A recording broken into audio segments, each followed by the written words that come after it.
Yes, I glue and save many of my puzzles. No, not all of them. Why? Because I like to. This is pretty and I want to glue and save it and reflect on it forever. For this puzzle right here, this is Proud Puffin by Aurora Puzzles, and I'm actually going to glue it and frame it using my new All for Jig frame. And if you're interested in knowing how I do it, follow along. If you're not interested and you absolutely hate this idea, I invite you to hate watch. All right, I'm gonna go ahead, no edits, no cuts. Let me show you exactly how I do it. So we see we have a completed 1,000-piece puzzle here. I have a paper towel, I have the scraper, I have my All for Jig glue, and I have a paintbrush. You do not need this paintbrush, but I like to have it because I'm extra, and I'll show you how I will use it. Let's go ahead and move those things over here. The first thing I'm going to recommend, I like to glue my puzzle on the back side of the puzzle. If you read the instructions on the bottle of the All for Jig glue, it will say to do it on the front side. I have done that before. It works. It has a clear coat. I like to do the back especially because I don't want to disrupt the feel of the puzzle, especially if you have a soft touch puzzle. This is actually not a soft touch, but if you do, so anyways, my habit is on the back. So we're gonna have to flip this puzzle. With an Aurora puzzle, it makes it super easy because this puzzle damn near doesn't need to be glued. It holds together super well. I'm confident. I throw it, a little piece fell off, put it back together. We are absolutely fine. Where's my Aurora box? All right, so I flipped that over. Again, not every puzzle is going to be easy to flip like that, so be mindful of having to flip it and how you're going to flip it. Think about that as you start the puzzle if you already know that you're going to glue and save it. Additionally, I've got a clear coat. This comes with every All for Jig table or board.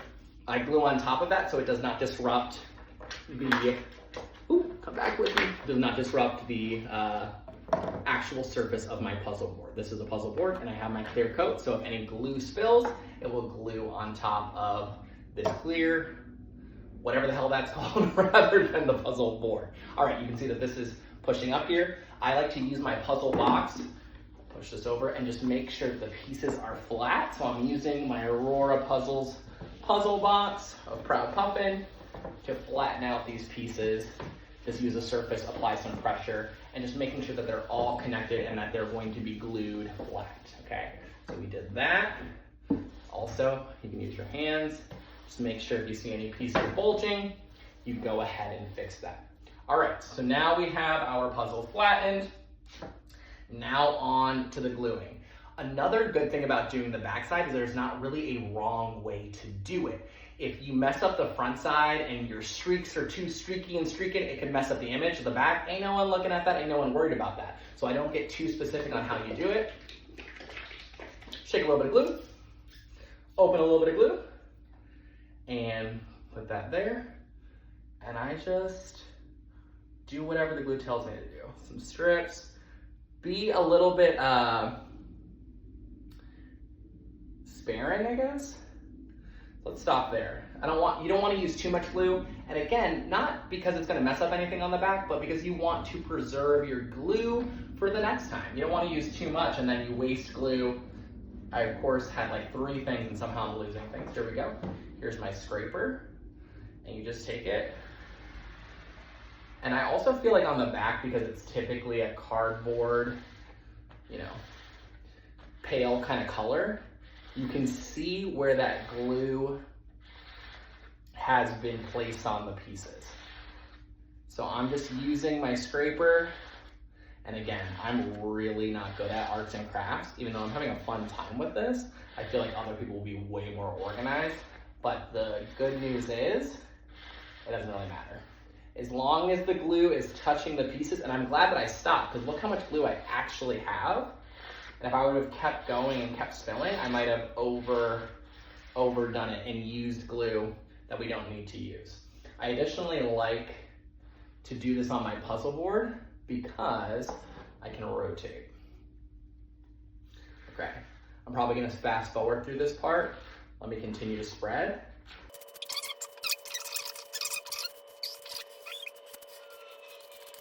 Just a little bit, teensy bit more. Just a nice little strip there. Okay, cool. All right, friends, so I use the paintbrush for these edges. I don't pour any more glue. I just take the drying glue and spread it along these edges, because if I'm ever going to mess up a piece, or essentially not have enough glue on a piece, it is going to be these edges. I also, sometimes the glue drips over the side, so you can use the paintbrush to pick that glue up and put it onto those edges. So right here, I've got that happening.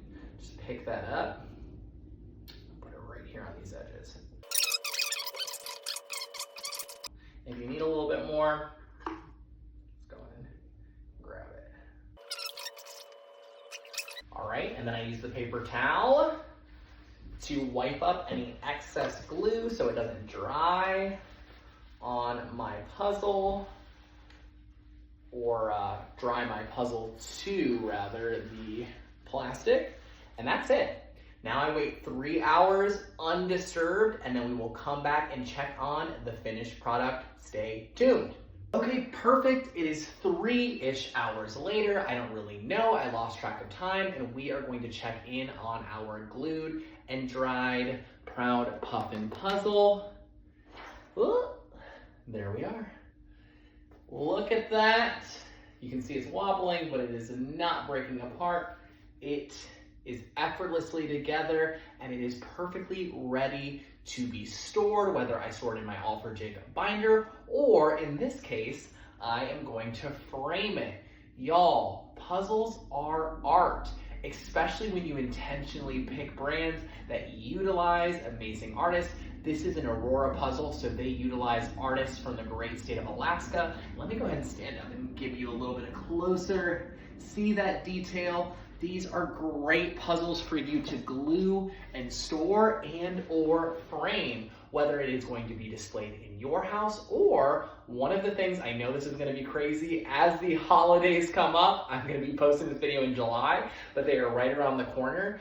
Think about an intentional gift where you are framing a beautiful puzzle and giving it to a loved one. You can go around your local community looking for frames, or All for Jig has some amazing options that are great if you want to snag one of those. But I think an amazing gift idea. Thank you, all of you who have watched the video until this point. I appreciate your support and following along. And to thank you, I'm going to do a little giveaway. I've recently launched some merch, so in the comments, put your favorite flavor of ice cream. Yes, your favorite flavor of ice cream, so I know you watched until this point. And a week from now, I'm gonna pick someone randomly and allow you to select a piece of merch that I will ship for free right to your doorstep if you so choose. Thank y'all, bye.